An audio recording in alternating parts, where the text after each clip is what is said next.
18 अप्रैल 1991 के दिन Christopher case नाम के एक बंदे के घर में पुलिस घुसी और जब पुलिस ने उस घर को अच्छे से खंगाला तो वहां पर पहले ही बहुत सारी अजीब चीज थी। और जब उस घर के बाथरूम में गए तो वहां पर एक टब के अंदर क्रिस्टोफर की लाश पड़ी हुई थी। जैसे ही पुलिस वालों ने इस लाश को देखा वो बहुत ज्यादा हैरान हो गए। उन्होंने सीधा ही पोस्टमार्टम के लिए भेज दिया और कोई केस फाइल नहीं किया क्योंकि ये एक नेचुरल डेथ लग रही थी। लेकिन जब परिवार वालों को ये चीज पता लगी कि पुलिस वालों ने इस केस को बंद कर दिया है तो वो सीधा ही पुलिस वालों के पास गए और उनसे बोलने लग गए कि जनाब, क्या आपको पता नहीं है कि यहां क्रिस्टोफर के साथ उसके अंतिम दिनों में क्या हो रहा था? आपने ऐसे ही केस बंद कर दिया, अपना पल्ला झाड़ लिया। और जब उन परिवार वालों ने पुलिस वालों को बताया कि आखिर यहां ये सब हुआ था, उसके बाद आज तक पुलिस वाले और सभी हैरान हैं इस केस को लेकर कि आखिर ऐसा कैसे हो सकता था। क्रिस्टोफर केस ने अपनी मौत को पहले ही प्रिडिक्ट कर लिया था और वो कितना साबित हुआ आज आपको सब कुछ पता चलेगा। लेकिन साबित आप भी कर सकते हैं अपनी उंगली की पावर को लाइक बटन के ऊपर दबाकर। मैं भी तो जानूं कितनी पावर है आपकी उंगलियों में, तो वो पावर मुझे दिखा दें। साथ ही में इस छोटी वाली उंगली से सब्सक्राइब बटन को भी क्लिक कर दें क्योंकि बहुत मजा आता है, क्लिक करके देखिए। इसके अलावा कमेंट्स में पिक मी लिखना तो बिल्कुल मत भूलें क्योंकि वो बहुत जरूरी है आपको शाउट आउट देने के लिए।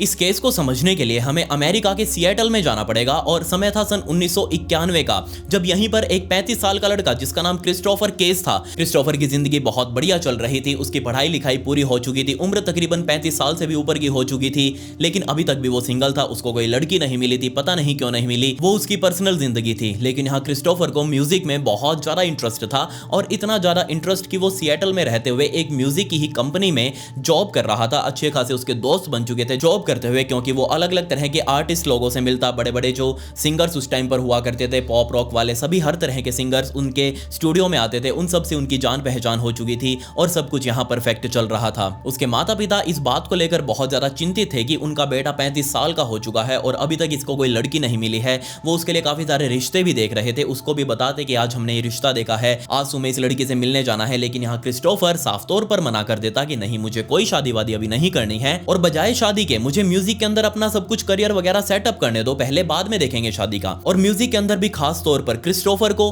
पुराने जमाने का बहुत ज्यादा ओल्ड या फिर मैं कहूं एंशिएंट म्यूजिक वो बहुत ज़्यादा पसंद था। और जब मैंने क्रिस्टोफर की ज़िंदगी को और अच्छे तरीके से खंगाला तो मुझे पता चला कि उसे एंशिएंट इजिप्शियन म्यूजिक बहुत ज़्यादा पसंद है, जो इजिप्ट में पहले लोग सुना करते थे। वही म्यूजिक अब क्रिस्टोफर को बहुत ज़्यादा पसंद आ रहा था। दिन आ चुका था 11 अप्रैल 1991 का, जब फाइनली क्रिस्टोफर के ऑफिस वाले जो लोग थे जो उसके साथ काम किया करते थे, उनमें से 5 लोगों ने क्रिस्टोफर के साथ मिलकर बिजनेस ट्रिप बनाया। उन्हें असल में सैन फ्रांसिस्को जाना था, वहीं पर उनको किसी बैंड ग्रुप के मीटिंग वगैरह करनी थी और उनका म्यूजिक फाइनल करना था। क्रिस्टोफर को भी साथ लिया गया, उसके साथ उसके 4 दोस्त और ये सभी प्लेन में बैठे और सीधा ही अब सिएटल से उड़कर सैन फ्रांसिस्को पहुंच चुके थे। शाम होते होते लोग वहां पहुंचे थे। इनका होटल पहले से ही बुक किया जा चुका था। होटल में इन्होंने जाकर चेक इन किया, वहां सामान वगैरह रखा, फ्रेश हुए, खाना वाना खाया, बाहर आ चुके थे। और रात होते होते इन्होंने प्लान किया कि क्यों ना वो एक छोटी सी पार्टी ऑर्गेनाइज करें। पूरी रात आज सोने का कोई उनका प्लान नहीं था। उन्होंने सोच लिया था कि रात को वो दारू वगैरह पीकर भंड हो जाएंगे और सुबह आराम से उठेंगे और अगले दिन उन्हें उस बैंड ग्रुप के साथ अपनी मीटिंग करने के लिए भी जाना था। तो जैसे ये 5 लोग अपनी पार्टी वार्टी करने के लिए एक खुले ग्राउंड के अंदर बैठे तो इनमें से एक लड़के ने अपनी एक फ्रेंड को कॉल किया जो कि इसी सैन फ्रांसिस्को में रहा करती थी। उस फ्रेंड को कॉल करते ही यहाँ इस लड़के ने बोला कि हम यहाँ पर आए हुए हैं, अपना ग्रुप आया हुआ है पूरा और कल हमें मीटिंग के लिए जाना है, आज रात हम फ्री हैं, पार्टी वार्टी करने के लिए सोच रहे हैं, तो तुम चाहो तो तुम भी आ सकती हो। यहाँ वो असल में एक औरत थी जिसकी उम्र तकरीबन 55 से 56 साल की थी। और जैसे ही उस औरत ने ये चीज सुनी वो बहुत ज्यादा एक्साइटेड हो गई। उसने कहा कि कोई दिक्कत नहीं है, मैं अभी अपना काम वगैरह खत्म करके रात को 10 बजे तक मैं तुम्हारे पास पहुंच जाऊंगी। और अब ये लड़कों वाला ग्रुप ये बहुत ज्यादा एक्साइटेड था क्योंकि एक मेंबर उनको और मिलने वाला था जो कि इसी सैन फ्रांसिस्को के बारे में उनको सब कुछ बताता। अब जैसे ही 10 बजे वो महिला यहां पर पहुंच चुकी थी, वो बूढ़ी महिला, और आकर इन सबके बीच में बैठ गई। इन सभी ने मिलकर पार्टी शुरू करी, पीना वीना शुरू किया। और इन सभी के बीच में अब क्योंकि ये लोग म्यूजिक से रिलेटेड थे तो म्यूजिक से रिलेटेड ही इनके बीच में बातें चल रही थी। क्रिस्टोफर भी अपने बारे में बता रहा था कि उसको किस टाइप का म्यूजिक पसंद है। और जैसे ही क्रिस्टोफर ने बोला कि उसको एंशिएंट इजिप्शियन म्यूजिक पसंद है, इजिप्ट का पुराना म्यूजिक पसंद है, तो ये बात सुनते ही वो महिला जो कि अभी अभी आकर इस ग्रुप में बैठी थी उसको बहुत ज्यादा एक्साइटमेंट हुई। वो सीधा अपनी कुर्सी से खड़ी हुई, क्रिस्टोफर के साइड में आकर बैठी और उससे बातें करने लगी कि क्या तुमको सच में एंशिएंट इजिप्शियन म्यूजिक पसंद है? क्या बात कर रहे हो? मुझे भी ये म्यूजिक बहुत ज्यादा पसंद है। अब जैसे ही ये बात क्रिस्टोफर ने सुनी कि इस महिला को भी एंशिएंट इजिप्शियन म्यूजिक पसंद है, दोनों के बीच में बातें बढ़ने लगी। दोनों एक दूसरे को जानने पहचानने लगे, दोनों के बीच में एक बात कॉमन मिल चुकी थी। तो इन दोनों का बॉन्ड अच्छा बनता जा रहा था। अब जैसे ये चीज बाकी 4 लोगों ने देखी, उनको लगा कि हाँ ठीक है यार, कोई बात नहीं, बातें बातें कर रहे हैं, कर लेने दो, क्या दिक्कत है। जबकि यहाँ वो क्रिस्टोफर और महिला आपस में लगे हुए थे, लेकिन यहाँ पर क्रिस्टोफर सिर्फ म्यूजिक की ही बातें किए जा रहा था, जबकि वो सामने वाली महिला उस म्यूजिक से हटकर थोड़ी सी रोमांटिक भी हो चुकी थी। वो बार बार क्रिस्टोफर के ऊपर हाथ रखती, उसके हाथों को सहलाती, उसके पैरों को पकड़ती, और ये चीज क्रिस्टोफर को थोड़ी सी अजीब लग रही थी, क्योंकि यहाँ वो इस चीज के लिए नहीं आया था, उसको सिर्फ म्यूजिक से रिलेटेड ही बातें करना पसंद था। समय धीरे धीरे निकलता जा रहा था। बाकी के चारों दोस्त जो कि उस टेबल के ऊपर बैठे हुए थे, जबकि साइड में क्रिस्टोफर और वो महिला बैठी हुई थी, वो चारों दोस्त सो चुके थे, उनको नींद आ रही थी, वो सारे भंड हो चुके थे। जबकि यहाँ साइड में ही क्रिस्टोफर और वो महिला अभी भी दारू पिए जा रहे थे, आपस में बातें करते जा रहे थे। और जैसे ही सुबह हुई, इन दोनों की बातें अभी भी चल रही हैं, उन चारों को कोई मतलब नहीं है। लेकिन सुबह होते होते यहाँ क्रिस्टोफर को समझ आ चुका था कि इस महिला को म्यूजिक में तो इंटरेस्ट है, नो डाउट, लेकिन ये साथ में उसके साथ रोमांटिकली भी अटैच होना चाहती है, जो कि वो बिल्कुल नहीं चाहता। उसका कोई मन नहीं था ऐसा कुछ करने का। सुबह होते ही वो चारों भी उठ गए, उनके सिर के ऊपर हैंगओवर हो चुका था, इधर उधर वो भटक रहे थे अपना नशा उतारने के लिए। लेकिन यहाँ क्रिस्टोफर को इस बात से कोई फर्क नहीं था, वो अभी भी उस महिला के साथ म्यूजिक से रिलेटेड बातें करता जा रहा था। और इस चीज को लेकर जैसे ही उस महिला ने देखा कि वो चारों उठ चुके हैं, तो उसने क्रिस्टोफर से कहा कि क्यों ना हम मेरे घर पर चलते हैं, वहां जाकर हम अच्छे से बात कर पाएंगे, थोड़ा सा और क्लोज हो पाएंगे। जब ये चीज क्रिस्टोफर ने सुनी तो वो समझ गया कि नहीं नहीं नहीं यार, ये महिला गलत है, वहां ले जाकर कुछ भी गलत मेरे साथ कर सकती है, मैं नहीं जाऊंगा। क्रिस्टोफर ने साफ तौर पर उसके साथ जाने से मना कर दिया। वो बार बार उससे फिर बोलने लगी कि वहां जाकर हम अच्छे से बात कर पाएंगे, म्यूजिक सुनेंगे, पार्टी और करेंगे और दारू पिएंगे, और वापस तुम आ जाना जब तुम्हारी वो मीटिंग हो उस बैंड ग्रुप के साथ। लेकिन यहाँ क्रिस्टोफर ने उसे फिर मना कर दिया कि नहीं यार, मैं तुम्हारे साथ नहीं जा सकता, तुमको जो भी बात करनी हो वो यहीं पर मेरे साथ बैठकर कर लो, इसके अलावा मैं कहीं नहीं जाने वाला। जब ये चीज उस महिला ने सुनी, उसने फिर से कहा कि देख लो, तुम्हारे पास मौका है, तुम मेरे साथ मेरे घर पर चल सकते हो, वहां कोई भी नहीं है, हमें कोई डिस्टर्ब भी नहीं करेगा। क्रिस्टोफर ने अब की बार थोड़ा झटक कर बोल दिया कि नहीं यार, मुझे नहीं जाना तुम्हारे साथ, तुम क्यों मुझे बार बार फोर्स कर रही हो। और जैसे ही ये चीज उस महिला ने सुनी, अब वो महिला जो कि अभी तक बहुत प्यार से बात कर रही थी, अब वो बहुत ज्यादा गुस्से में आ गई। उसने क्रिस्टोफर को पकड़ा, जो कि क्रिस्टोफर वहां से खड़ा होकर जाने लगा था, उसने क्रिस्टोफर को पीछे से पकड़ा और सीधा उसके मुंह के ऊपर चढ़कर उसको बोलने लगी कि तुम जिस महिला के साथ पूरी रात बात कर रहे थे, यानी कि मैं एक महिला नहीं हूं, बल्कि असल में एक डायन हूं, और मैं तुम्हें श्राप देती हूं कि आने वाले 1 हफ्ते के अंदर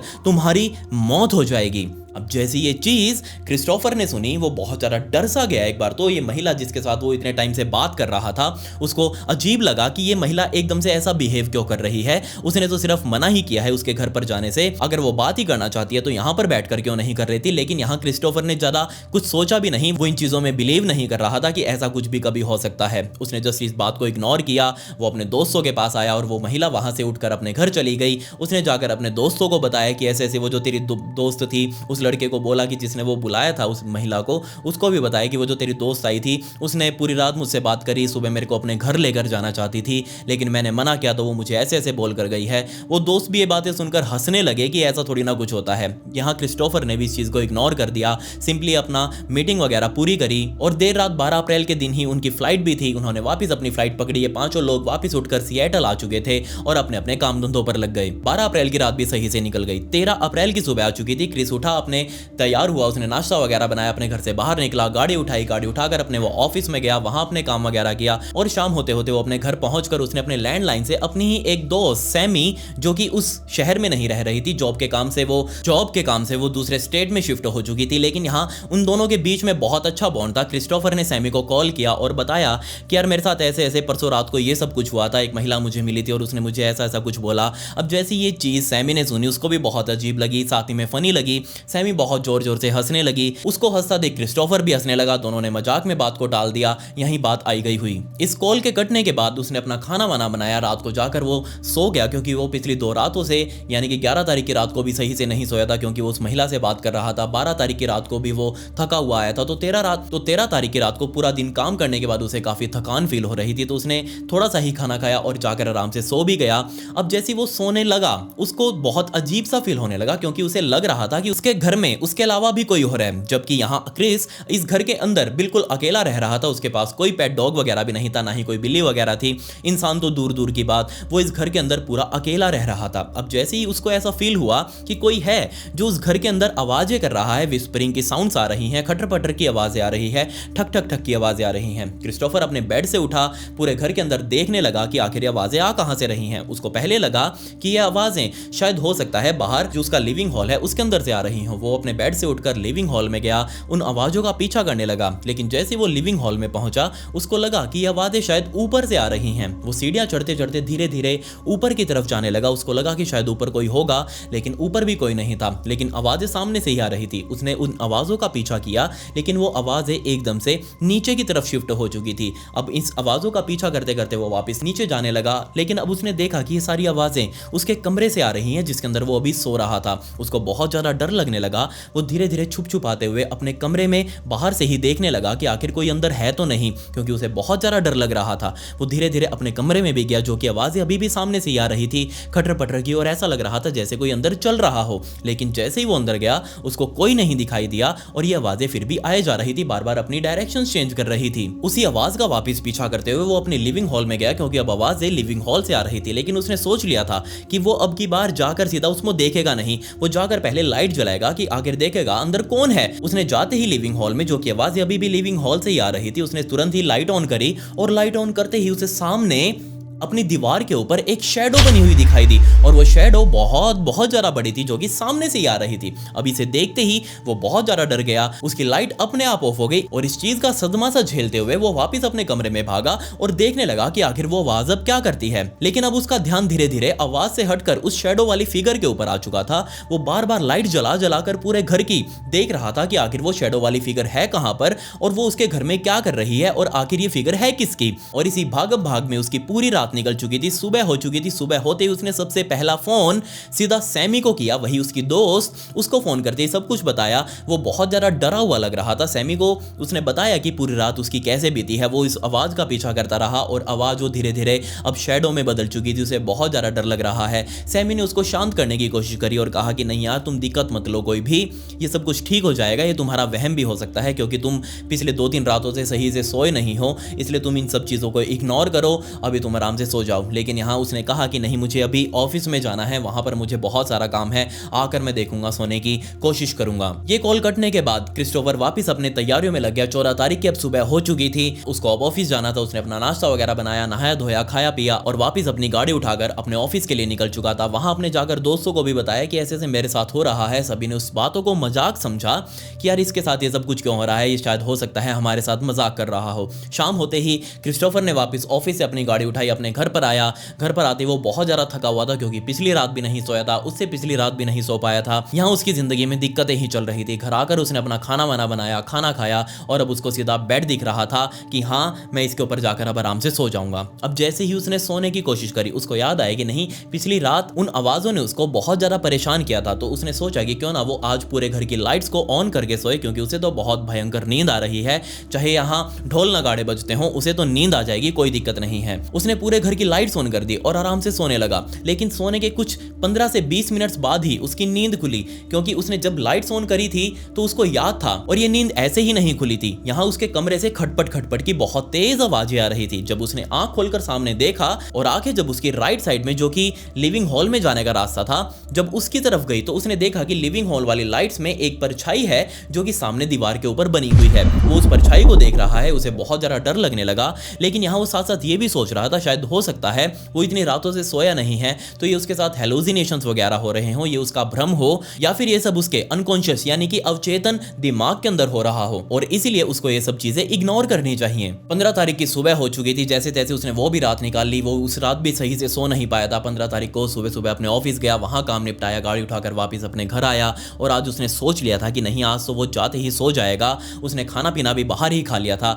उसको बस अब अपना बेड दिखाई दे रहा था। जाकर उसने अपने कपड़े वगैरह बदले और सीधा अपने बेडरूम में गया। जाकर उसने सोने की कोशिश करी। घर की सारी लाइट्स आज बंद थी और वो आराम से सो रहा था। लेकिन तकरीबन रात के 11 बजे के आसपास, 15 तारीख रात को 11 बजे के आसपास उसकी नींद खुली, क्योंकि उसके कमरे के अंदर ही आज खटपट खटपट सुनाई दे रही थी। ये आवाजें उसे पहले घर के और हिस्सों से आती थी, लेकिन आज उसके कमरे से ही आ रही थी। ये आवाजें सुनकर उसकी नींद खुली। जैसे उसने आंखें खोली, अपने आप को हिलाने की कोशिश करी, इधर उधर देखने की कोशिश करी, लेकिन सिर्फ उसकी आंखें ही हिल रही थी। उसका चेहरा, उसके हाथ और पैर, वो कुछ भी नहीं हिला पा रहा था। लिटरली यहाँ पर पूरा का पूरा क्रिस्टोफर वो पैरालाइज हो चुका था। उसकी पूरी की पूरी बॉडी जाम हो चुकी थी। उसने खुद बताया यहाँ पर सैमी को पूरा कॉल के ऊपर कि मेरे साथ ये सब कुछ हो रहा था। वो पूरा का पूरा जाम हो चुका था, इधर उधर देख रहा है। और ना सिर्फ अब उसे वो आवाजें सुनाई दे रही थी, जैसे उसकी आंख खुली, उसको अपने कमरे के अंदर वो शैडो वाली फिगर इधर उधर घूमती हुई दिखाई दी। वो कभी उसकी अलमारी के अंदर जाकर उसके कपड़ों के साथ छेड़खानी कर रही थी, कभी उसके बेड के नीचे आकर उसके नीचे से ऊपर थपकियां मार रही थी, थप्पड़ वगैरह मार रही थी नीचे बेड के ऊपर। और ये थप्पड़ उसको फील हो रहे थे कि हाँ, नीचे कोई है जो उसको मार रहा है, उसको ऊपर उठाने की कोशिश कर रहा है। अब आप यहां सोच कर देखिए बेचारे के साथ क्या हालत हो रही होगी। वो उस टाइम पर खुद को हिला भी नहीं पा रहा, उसके हाथ पैर सब कुछ जाम हो चुके हैं और वो शैडो वाली फिगर नीचे उसको खटपट खटपट किए जा रही है। लेकिन उसके मन में सिर्फ यही ख्याल चल रहा था कि कुछ भी हो, आज की रात बस ये निकाल दे, अगले दिन वो इस घर को ही छोड़ देगा। लेकिन जैसे ही उसने अपनी आंखें खोलकर लेफ्ट साइड में घुमाई, उसने देखा कि वो जो फिगर है वो नीचे से अब सीधा ऊपर की तरफ खड़ी हो रही है। और खड़ी होते होते वो सामने आकर खड़ी हो गई। और ना सिर्फ खड़ी हुई, बल्कि उस फिगर ने अपने दोनों हाथ आगे बढ़ाए, उसको गर्दन से पकड़ा। आप सोचकर देखिए, एक हट्टा कट्टा लड़का जो कि जिमिंग वगैरह कर रहा था, बॉडी बिल्डर था पूरा, उसने पकड़ा क्रिस्टोफर को गर्दन से और उठाकर सीधा सामने वाली दीवार पर दे मारा। और ये झटका क्रिस्टोफर को इतनी जोर से लगा कि एक हट्टा कट्टा लड़का, उसके कंधे में अब भयंकर चोट लग चुकी थी, क्योंकि वो सीधा कंधे के सहारे ही उस दीवार से जाकर टक्कर खाई थी उसने।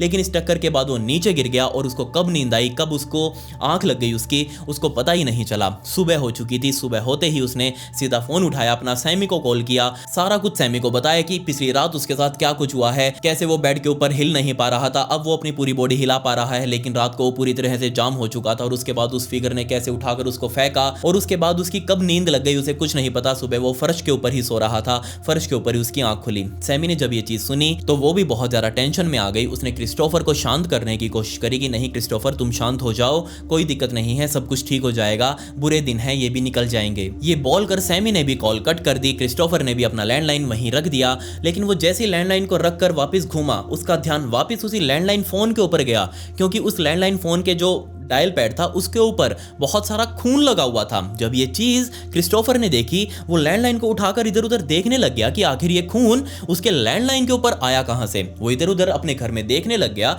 और ये खून के छींटे उसके घर की हर दीवारों के ऊपर थे। वो उन खून के छींटों का पीछा करते करते अपने बेडरूम में वापस गया। वहां जाकर उसने अपने बेड को देखा तो उसके बेड के ऊपर भी बहुत सारा खून लगा हुआ था। और जब उसने अपने आप को संभाला और अपनी उंगलियों के ऊपर उसका ध्यान गया तो उसकी 10 की 10 उंगलियां यहां ऊपर से उसके कट लगे हुए थे। उसकी टिप्स के ऊपर, उंगलियां की जो टिप्स होती हैं ऊपर वाली, इनके ऊपर कट्स लगे हुए थे 10 के 10, और वो भी स्ट्रेट लंबे लंबे। और इन्हीं के अंदर से ये खून आए जा रहा था, ये रुकने का नाम ही नहीं ले रहा था।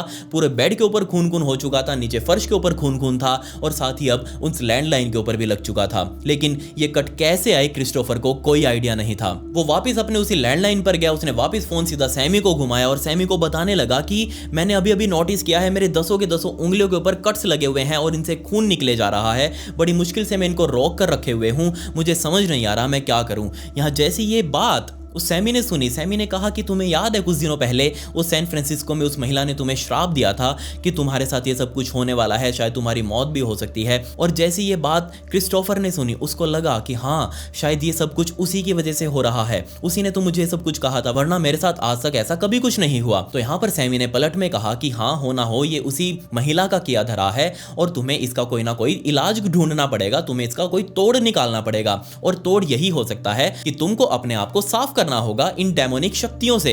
अब जैसी ये बात क्रिस्टोफर ने सुनी, क्रिस्टोफर आज तक इन चीजों में बिलीव नहीं करता था कि ऐसा कुछ भी होता है।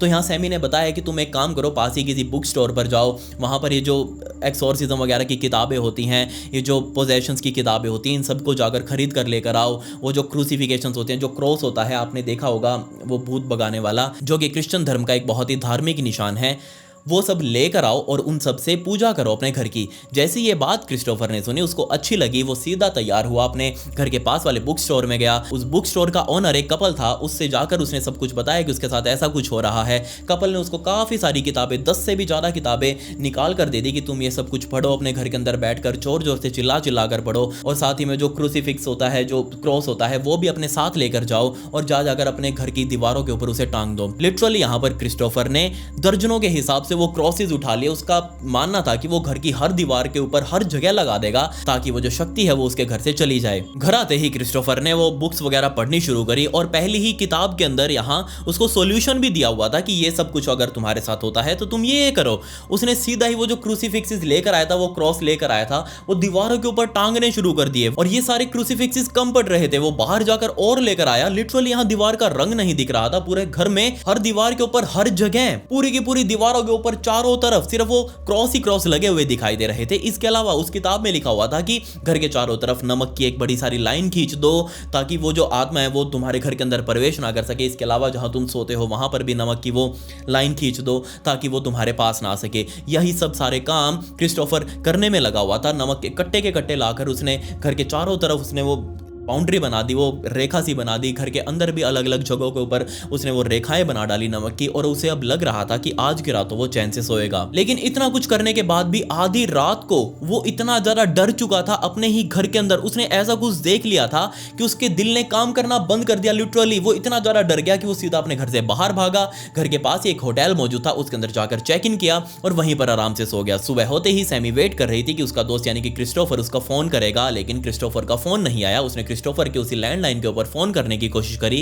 लेकिन क्रिस्टोफर अब फोन उठा ही नहीं रहा था। उसने काफी बार करने की कोशिश करी, लेकिन क्रिस्टोफर ने नहीं उठाया। इससे परेशान होकर सैमी ने वहीं के एक लोकल पुलिस स्टेशन में फोन किया कि ऐसे ऐसे क्रिस्टोफर के साथ ये सब कुछ हो रहा है, आप एक बार उसके घर के ऊपर जाइए, वहां जाकर वेलफेयर चेक कीजिए। वेलफेयर चेक मैंने आपको पहले भी बताया है कि वहां के लोग अपने यार दोस्त के घर या फिर अपने परिवार के घर पर अगर वो दूर बैठे हो तो किसी भी टाइम पर पुलिस को भेज सकते हैं अपने घर की जांच करवाने के लिए कि क्या वहां पर सब कुछ ठीक है या नहीं। तो पुलिस वालों को जैसे ही ये पता चला कि क्रिस्टोफर के साथ ये सब कुछ हो रहा है, पुलिस वालों की एक टीम उसके घर पर गई, लेकिन वहां तो ताला लगा हुआ था। बाहर से ही उन्होंने झांक कर देखा, अंदर सब कुछ शांत था। तो यहां पर उन्होंने दोबारा से सैमी को फोन किया और कहा कि हम तो उसके घर के बाहर खड़े हैं, ताला लगा हुआ है, हम कुछ नहीं कर सकते। अगर आपकी क्रिस्टोफर से बात हो तो आप जरूर हमें इन्फॉर्म कर देना ताकि हम भी उसकी तलाश बंद कर दें। सैमी बार बार क्रिस्टोफर को फोन किए जा रही थी, लेकिन उसे पता ही नहीं था कि आखिर क्रिस्टोफर है कहां पर। सैमी भी अपनी नौकरी पर गई। शाम होते होते जब वो वापस अपने घर पर आई, उसने अपना फोन चेक किया तो असल में पीछे से क्रिस्टोफर के कई कॉल्स आए हुए थे जो कि सैमी ऑब्वियसली पिक नहीं कर पाई, वो अपने ऑफिस में थी। लेकिन जैसे उसने अपना वॉइस मेल चेक किया, उसने अपने वॉइस मैसेजेस चेक किए। अमेरिका में वहां अगर कोई फोन नहीं उठाता है तो आप अपनी आवाज का मैसेज भी वहां छोड़ सकते हैं। जैसे ही वो बंदा फोन उठाएगा तो उसको पहले आपका आवाज वाला मैसेज सुनाई देगा कि मुझे ये काम है। अब जैसे ही सैमी ने अपना वॉइस मेल खोला तो सामने से क्रिस्टोफर के वॉइस मेल आए हुए थे, और जैसे ही सैमी ने वो वॉइस मेल सुने वो बहुत ज़्यादा डर गई, क्योंकि सामने से क्रिस्टोफर की बहुत ज़्यादा डरी हुई आवाज़ में वो मैसेजेस आए हुए थे। उसमें वो साफ तौर पर बोल रहा था कि उसके साथ रात को बहुत भयंकर सीन हुआ है, लेकिन उसने क्लियरली नहीं बताया कि आखिर क्या हुआ। बस उसने ये कहा कि आज उसका फाइनल दिन है, यानी कि 17 तारीख की रात को या फिर 18 तारीख की सुबह होने से पहले वो उसको मार डालेंगे। अब कौन मार डालेंगे ये तो उसने भी नहीं बताया। बस उसने ये कहा कि आज उसका फाइनल दिन है और आज के बाद वो कभी किसी से बात नहीं करेगा। जब ये चीज़ सैमी ने सुनी तो सैमी रात को ही बहुत ज़्यादा परेशान हो गई, बट वो कुछ कर भी नहीं सकती थी क्योंकि वो उस शहर से बहुत ज़्यादा दूर बैठी हुई थी और किसी दोस्त का उसके पास नंबर नहीं था जो कि जाकर सीधा क्रिस्टोफर को संभाल ले। वेलफेयर चेक भी हो चुका था, अब दोबारा पुलिस वाले भी नहीं जाने वाले थे। खैर 18 तारीख की सुबह आ चुकी थी, लेकिन 18 तारीख को भी 17 तारीख को भी अभी तक क्रिस्टोफर ऑफिस नहीं आया था। तो ऑफिस वालों को भी चिंता होने लगी कि आखिर क्रिस्टोफर है कहां पर। उन्होंने भी जाकर घर का दरवाजा खटखटाने की कोशिश करी। तो सभी ने प्लान बनाया कि क्यों ना हम क्रिस्टोफर के पास जाएं और जाकर देखें कि आखिर उसके साथ क्या चल रहा है। हमें पता है कि वो कुछ टाइम से थोड़ा बहुत परेशान चल रहा था जब से वो उस ट्रिप से आया है, तो हमें जाकर देखना चाहिए उसके साथ।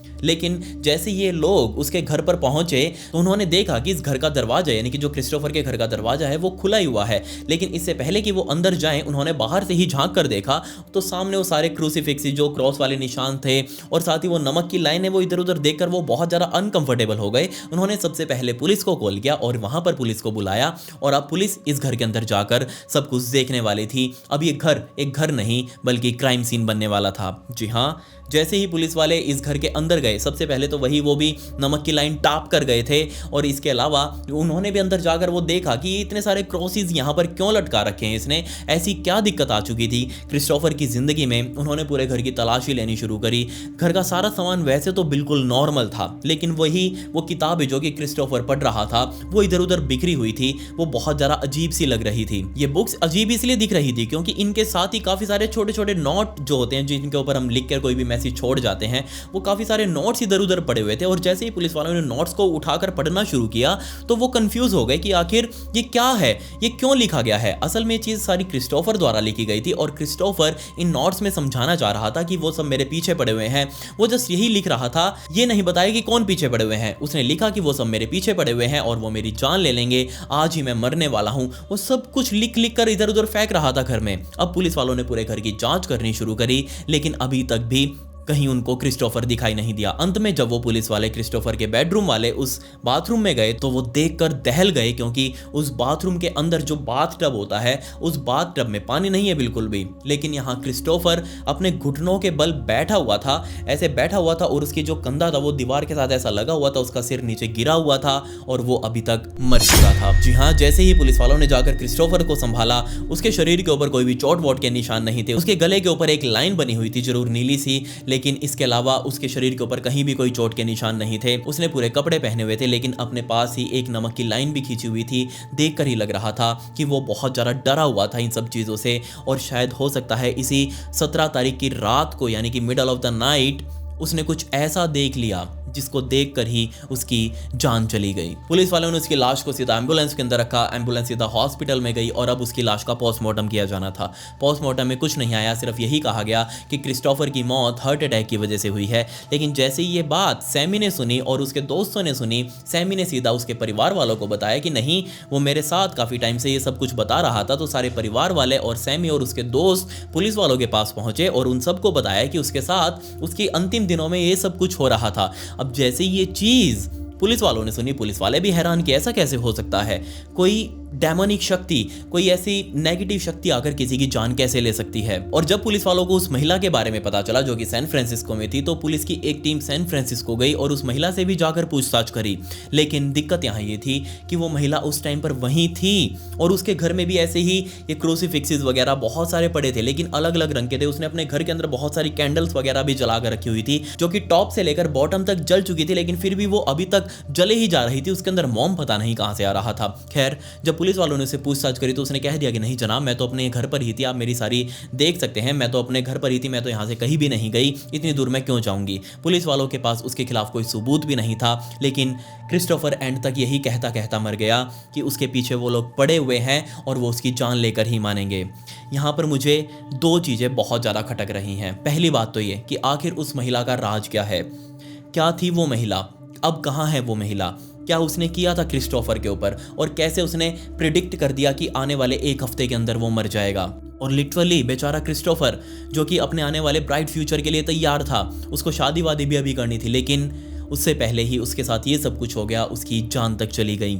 लेकिन कैसे यहाँ पर उस महिला ने इतनी सटीकता के साथ प्रिडिक्ट कर दिया कि एक हफ्ते के अंदर तेरी जान चली जाएगी, और सच में चली भी गई, कैसे हो सकता था। जबकि दूसरी बात मुझे खटक रही है यहाँ क्रिस्टोफर के दोस्त। क्रिस्टोफर डेली फ़ोन करके सैमी के अलावा भी अपने दोस्तों को बताता था कि उसके साथ ये सब कुछ हो रहा है, वो बहुत ज़्यादा परेशान चल रहा है। तो उसके दोस्तों ने बेचारे क्रिस्टोफर की मदद क्यों नहीं करी, क्यों उससे वो मिलने नहीं आए, क्यों उसको अपने पास नहीं बुलाया। अगर वो उसको अपने पास रख लेते तो शायद हो सकता था कि वो जो डेमोनिक शक्तियाँ थी वो उससे थोड़ा दूरी बना लेती, लेकिन नहीं, ऐसा किसी ने कुछ नहीं किया। बेचारे क्रिस्टोफर को उसके अंतिम दिनों में सभी ने अकेला छोड़ दिया। बट ये केस पुलिस वालों ने वहीं पर क्लोज कर दिया, ये कहकर कि ये क्रिस्टोफर नेचुरल कारणों की वजह से मरा है, इसके अंदर हम कुछ नहीं कर सकते। ये स्टोरी सुनकर मुझे बिल्कुल वही याद आ गया। जी हाँ, हमारे भारत के पैरानॉर्मल एक्सपर्ट गौरव तिवारी, उसके बारे में भी मैंने आपको एक स्टोरी में बताया था, पूरी स्टोरी मैंने उसकी कवर की हुई है। अगर आपने नहीं देखी तो आप जरूर जाकर देखिएगा। बिल्कुल ऐसा ही कुछ हुआ था बेचारे गौरव तिवारी के साथ भी, और ऐसा ही कुछ हुआ यहाँ क्रिस्टोफर केस के साथ भी।